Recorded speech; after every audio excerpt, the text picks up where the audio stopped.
सरकार हिंदुत्ववादी आहे, हिंदू बांधवांकडे वाकड्या नजरेनं पाहत असेल तर त्याचा बंदोबस्त केल्याशिवाय राहणार नाही, असा इशाराच मंत्री नितेश राणे यांनी दिला। हिंदू समाजाची सेवा करणं ही आमची जबाबदारी असल्याचं देखील नितेश राणे यांनी म्हटलंय।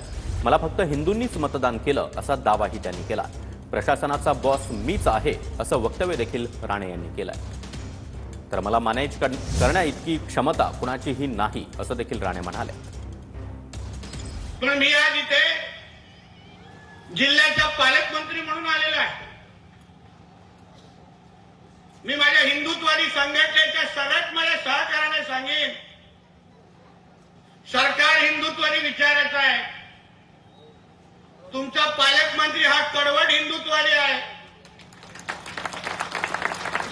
या सावंतवाडीमध्ये, या सिंधुदुर्गामध्ये कोणीही माझ्या हिंदू धर्माकडे कोण वाकड्या नजरेने पाहत असेल, फक्त मला एक फोन करा, परत तो शुक्रवारी त्या जागी जाणार नाही याची काळजी मी तुमच्यासाठी घे।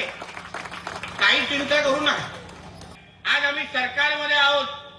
हिंदू समाजाची अपेक्षा आमच्याकडे आहे की ज्या हिंदू समाजामुळे आज राज्याचं हे सरकार आलंय, ज्या हिंदू समाजामुळे माझ्यासारखे हिंदुत्ववादी कार्यकर्ते आज आमदार आणि मंत्री झाले, त्या हिंदू समाजाची सेवा करणं हेच या सरकारचं परम कर्तव्य आहे आणि त्याच पद्धतीने आम्ही आमचा कारभार सुरू ठेवणार आहे, त्याच पद्धतीने कारभार ठेवणार।